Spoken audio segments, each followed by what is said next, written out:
Balai Standarisasi dan Pelayanan Jasa Industri (BSPJI) Samarinda telah bertransformasi menjadi Badan Layanan Umum.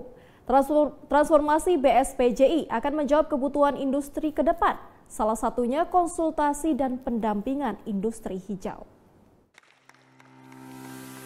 Balai Standarisasi dan Pelayanan Jasa Industri BSPJI Samarinda menggelar acara BISA Priority 2023 dengan mengangkat tema transformasi BLU untuk majunya industri Kalimantan Timur, Kalimantan Utara, dan Ibu Kota Nusantara.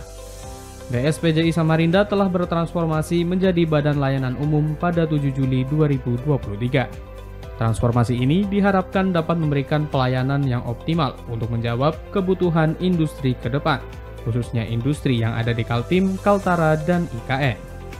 Beberapa potensi layanan yang akan dikembangkan yakni verifikasi tingkat komponen dalam negeri, TKDN, lembaga pemeriksa halal, lembaga verifikasi dan validasi gas rumah kaca, serta konsultasi dan pendampingan industri hijau. Pada triwulan 3 tahun 2023, kontribusi sektor industri terhadap PDB nasional mencapai 18,75%.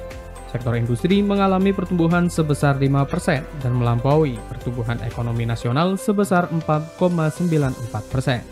Beberapa layanan BSPJI Samarinda yang dapat mendorong kemajuan industri yang ada di Kaltim, Kaltara, dan IKN diantaranya pengujian, kalibrasi, verifikasi, sertifikasi produk, pendampingan dan konsultasi teknologi dan industri hijau, serta fasilitas kemitraan layanan jasa industri. Hingga saat ini, sektor industri menjadi sektor yang memberikan kontribusi paling besar, yakni sebesar 18,75% terhadap produk domestik bruto. Sektor agro, pertambangan, dan kehutanan, khususnya di Kalimantan Timur dan Kalimantan Utara, akan memberikan kontribusi terhadap ekonomi nasional dengan hilirisasi. Hilirisasi ini akan meningkatkan nilai tambah dari produk yang dijual dibandingkan menjual barang mentah atau raw material secara langsung. Kepala Badan Standarisasi dan Kebijakan Jasa Industri Andi Rizaldi mengatakan, Kementerian Perindustrian akan terus mendorong adanya hilirisasi untuk sektor agro, migas, mineral, dan batu bara.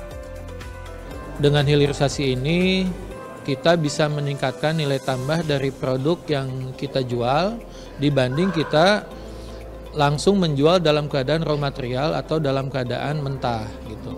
Jadi Kementerian Perindustrian akan terus mendorong adanya hilirisasi untuk sektor agro, kemudian sektor migas, kemudian juga terkait dengan sektor mineral dan batu bara. Jadi ketiga sektor ini apabila kita sukses melakukan hilirisasi, maka tidak menutup kemungkinan target Indonesia emas pada tahun 2045 itu akan kita bisa capai gitu. Sementara itu, dalam mendukung peningkatan produk dalam negeri, pemerintah Indonesia melakukan pengadaan barang dan jasa yang mengutamakan produk yang bersertifikat tingkat komponen dalam negeri TKDN. Dalam Permen Perin nomor 46 tahun 2022, industri kecil dapat melakukan perhitungan TKDN secara mandiri dengan nilai maksimal TKDN sebesar 40% melalui Sistem Informasi Industri Nasional. Kepala BSPJI Samarinda Risetio Canggih Dwi Putra mengatakan, transformasi BSPJI Samarinda yang sebelumnya merupakan Satker PNBP menjadi Satker BLU akan memberikan sejumlah keunggulan, salah satunya yakni BSPJI Samarinda dapat menentukan secara langsung nilai tarif kepada klien.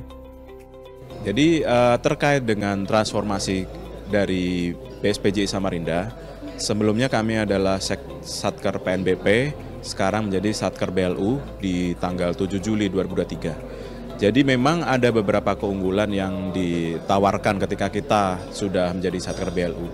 Yang pertama dari soal fleksibilitas, dari segi tarif sendiri pun kita dapat menentukan sendiri tarif yang akan kita kenakan kepada klien, yang tidak bisa kita lakukan perubahan atau fleksibel ketika Satker kita masih bersifat PNBP, seperti itu. Jadi ketika kita sudah bertransformasi menjadi BLU, kita bisa menyesuaikan tarif itu untuk dapat meningkatkan daya saing kita, daya saing pelayanan kita dengan badan usaha milik negara ataupun dari swasta. Sementara itu, terkait dengan pembangunan IKN, Kementerian Perindustrian juga memiliki program Making Indonesia 4.0, yakni menyiapkan sektor industri dan sektor lain dengan basis digitalisasi. Selain itu, Kemenperin juga menerapkan industri hijau sebagai strategi untuk menjadikan industri dapat berdaya saing ke depannya. Terdapat 3 pilar utama pembangunan dalam menerapkan industri hijau, yakni aspek ekonomi, lingkungan, dan sosial, sehingga tercipta pembangunan yang berkelanjutan.